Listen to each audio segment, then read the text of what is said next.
فرماتے ہیں اللہ نے چیک کیا، اولئک الذین امتحن اللہ قلوبہم للتقوی، اللہ تو نے چیک کیا یہ لوگ کیسے؟ اللہ فرماتے ہیں کتب فی قلوبہم الایمان، میں نے تقدیر کے قلم سے پیغمبر کے صحابہ کے دلوں میں ایمان کو مضبوط کر کے لکھ دیا۔ حضرت قاری طیب صاحب فرماتے ہیں جیسے آسمان کی سورج کی کرنیں سب سے پہلے اونچی جگہ پر پڑتی، آمینہ کے لال کی نبوت کا سورج طلوع ہوا تو سب سے پہلے کرنیں بھی کس پر پڑی؟ جو لوگ دلوں کے سب سے اعلیٰ تھے۔ آمقہم علما، علم کے اعتبار سے پختہ، ابرہا قلوبا، دل کے اعتبار سے بڑے پاک اور صاف تھے، اقلہا تکلفا، تکلف نام کی ان کے اندر قریب چیز بھی نہیں گزری تھی، اس لیے اللہ کے محبوب پیغمبر نے فرمایا، بخاری شریف کی روایت، فرمایا لوگوں لا تسبوا اصحابی، میرے صحابہ کے بارے میں اپنی زبانوں کو سوچ سمجھ کر استعمال کرنا، کبھی ان پر منفی تبصرہ نہ کرنا۔ اللہ کے نبی وجہ کیا ہے؟ اللہ کے محبوب پیغمبر نے فَإِنَّ لَوْ أَحَدَكُمْ فَلَوْ أَنَّ أَحَدَكُمْ أَنفَقَ مِثْلَ أُحُدٍ کہہ کر فَتَعْلِيلِيَا فَسَبَبِيَا کہہ کر بتا دیا، فرمایا اس لیے اپنی اوقات دیکھو، میرے صحابہ کا مقام دیکھو، اپنی اوقات دیکھو، میرے صحابہ کی عظمت دیکھو۔ آج اگر حضرت خاکوانی صاحب کے بارے میں کائنات کا کوئی بدبخت اٹھ کر بات کرنے لگے، مولانا عبد المحیمن صاحب، میں اور آپ کہیں گے اپنی اوقات میں رہے، تجھے تیری اوقات کا پتہ ہے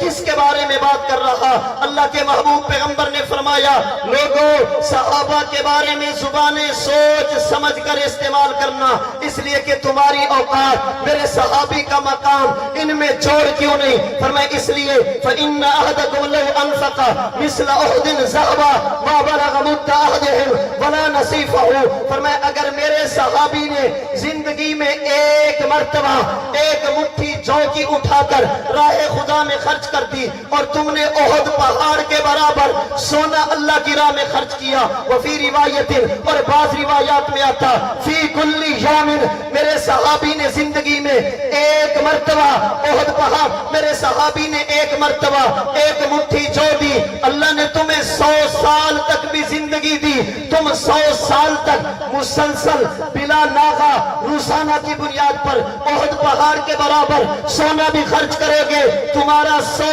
سال کا احد پہاڑ کے برابر سونا میرے صحابی کی ایک مٹھی جو کے برابر بھی نہیں ہو سکتا۔ وجہ کیا ہے؟ امام نووی نے شرح مسلم میں لکھا، فرماتے فَإِنَّ فَضِيلَةَ الصُّحْبَةِ لَا يَعْدِلُهَا عَمَلٌ، نماز، روزہ، حج، زکوٰۃ، سخاوت، صدقہ، زکوٰۃ، دیگر عبادات، ان کی وجہ سے بھی مقام ملتا ہے، لیکن نبی کے ساتھ ہاتھ ملانے پر، پیغمبر کی مجلس میں جانے پر جو مقام ملتا ہے وہ نماز سے نہیں ملتا، روزے سے نہیں ملتا، حج سے نہیں ملتا، زکوٰۃ سے نہیں ملتا۔ میں نے اپنے اساتذہ سے ان علماء سے جو پڑھا مجھے بتایا یہ کیا، اگر اللہ کے نبی کا صحابی پیغمبر کے پاس کیا، ہاتھ میں ہاتھ دیا، اشہد ان لا الہ الا اللہ وانک رسول اللہ، حضور میں نے اللہ کو مانا، آپ کو رسول مانا، صحابی نے نماز نہیں پڑھی، روزہ نہیں رکھا، حج نہیں کیا،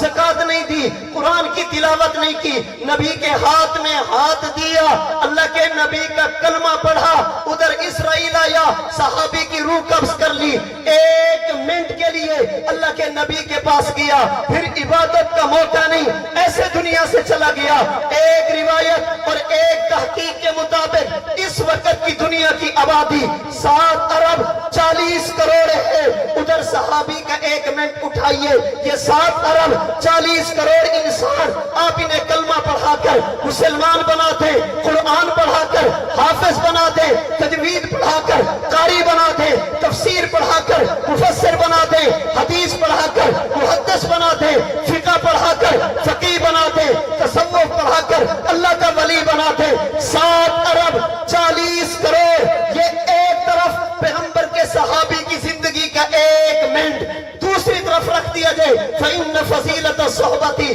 لَا يَعْدِلُهَا عَمَلٌ، امام نووی فرماتے ہیں رب محمد کی قسم 7 ارب 40 کروڑ لوگوں کی عبادت مل کر بھی صحابی کی زندگی کے ایک منٹ کا مقابلہ نہیں کر سکتا۔ تم نے سمجھے نہیں کہ صحابی ہے کیا، اور یاد رکھیے ہم نے صحابی کو صحابی کسی عمل کی وجہ سے نہیں مانا، ہم نے صحابی کو صحابی کسی عمل کی وجہ سے نہیں، ہم نے نبی کو نبی مانا اللہ کے انتخاب کی وجہ سے، ہم نے صحابی کو بھی صحابی مانا نبی کی صحبت کی وجہ سے، رب کے انتخاب کی وجہ سے۔ اب اگر کوئی بندہ یہ کہے کہ فلاں صحابی ایسا، مجھ سے پہلے حضرت علامہ صاحب علامہ خالد مموصف رحمت اللہ علیہ کے تذکرے چل رہے تھے، کسی نے علامہ صاحب کے سامنے کہہ دیا فلاں صحابی نے یوں کیا، آپ نے فرمایا ہے تو پھر بھی صحابی، فلاں نے یوں کیا، فرمایا بابا ہے پھر بھی صحابی۔ ایسی بات کرو کہ صحابی صحابی نہ رہے۔ ہم نے صحابی کو صحابی نماز کی وجہ سے نہیں، روزے کی وجہ سے نہیں، حج زکات کی وجہ سے نہیں، ہم نے صحابی کو صحابی مانا صحبت نبوت کی وجہ سے۔ اور یہ کتنے بڑے احساس کی بات، میرا وقت مکمل ہوا، کتنے بڑے احساس کی بات پیغمبر کا صحابی ہونا۔ علماء سے پوچھئے قیامت کا دن ہوگا، انبیاء خدا کی عدالت میں جائیں گے، جب رب کی جنت کھلے گی انسانیت ترسے گی اللہ ہمیں جنت دے دے، لیکن جنت کہے گی اللہ مجھے نبی دے دے۔ انسانیت جنت کے لیے اور جنت انبیاء کے لیے ترسے گی، کیوں؟ اس لیے کہ انتخاب خدا کا بالکل اسی طرح جیسے جنت نبی کے لیے ترسے گی، اسی طرح جنت نبی کے صحابہ کے لیے بھی ترسے گی۔ میں نہیں کہتا، اٹھائیے بخاری شریف، اللہ کے محبوب پیغمبر نے جنت کا تذکرہ کیا، پھر جنت کی نعمتوں کا تذکرہ کیا، جنت کے 8 دروازوں کا تذکرہ کیا، کس کس دروازے سے کون کون جائے گا اللہ کے نبی نے اس کا تذکرہ کیا۔ فلاں بندہ فلاں دروازے سے، نمازی دوسرے دروازے سے، روزے دار تیسرے دروازے سے، ذکر کرنے والا چوتھے دروازے سے۔ اللہ کے نبی نے ذکر کیا، پیغمبر کی مجلس میں ایک صحابی کھڑا ہوا، ہاتھ باندھ کر کہنے لگا یا رسول اللہ اگر کسی بندے کو جنت میں پاؤں رکھنے کی بھی جگہ مل گئی، اسے کسی اور چیز کی ضرورت نہیں، لیکن اپنی معلومات کے لیے شوق کی وجہ سے پوچھنا چاہتا ہوں حضور آپ کی امت میں کوئی ایسا بھی ہوگا جب قیامت کا دن ہو جنت کے سامنے دے، وہ جنت کے لیے نہیں جنت اس کے لیے ترسے، لوگ کہیں اللہ اس دروازے سے جانے دے، اور وہ دروازہ کہے اللہ یہ تو مجھے دے دے۔ آج کے 8 دروازے اس بات کی تمنا کرے خدایا یہ بندہ مجھے دے دے، میں چاہتا ہوں یہ مجھ سے گزر کر جائے۔ نبوت مسکرا پڑی، فرمایا نعم بالکل ہوگا، وَأَرْجُو أَن تَكُونَ مِنْهُمْ، اور میں محمد یقین کر کے کہتا ہوں تو بھی انہی میں سے ہوگا۔ اور میرا عقیدہ نبی نے کہا نہیں خدا نے کہلوایا، وَمَا يَنْطِقُ عَنِ الْهَوَىٰ إِنْ هُوَ إِلَّا وَحْيٌ يُوحَىٰ، میرے نبی نے فرمایا وَالَّذِي نَفْسِي بِيَدِهِ مَا يَخْرُجُ مِنْهُ إِلَّا حَقٌّ، رب محمد کی قسم محمد کی زبان سے کبھی حق کے علاوہ کچھ نہیں نکلا۔ مصطفیٰ ہرگز نہ گفت تا نہ گفتے جبرائیل شم نہ گفت تا نہ گفتے کردگار، محمد مصطفیٰ بولتے نہیں جب تک جبریل نہ آئے، اور جبریل آتا نہیں جب تک رب جلیل نہ بھیجے۔ پہلے والے نے کہا حضور کوئی ایسا بھی ہوگا جس کے لیے جنت ترسے، فرمایا نعم بالکل ہوگا، وَأَرْجُو أَن تَكُونَ مِنْهُمْ، اور میں محمد رب پر یقین کر کے کہتا وہ تو بھی ہوگا۔ جب قیامت کا دن ہوگا لوگ جنت کے لیے ترسیں گے اور جنت تیرے لیے ترسے گی۔ یہ کون تھا؟ صدیق اکبر، تیری صداقت پہ کیسے کس کو کلام ہوگا کہ دونوں عالم میں بعد نبیوں کے اونچا تیرا مقام ہوگا۔ نبی کا روزہ ہے جس کا مدفن، رشک عالم ہے جس کا مسکن، خدا کی جنت بھی جس کو ترسے وہ کتنا ذی احترام ہوگا۔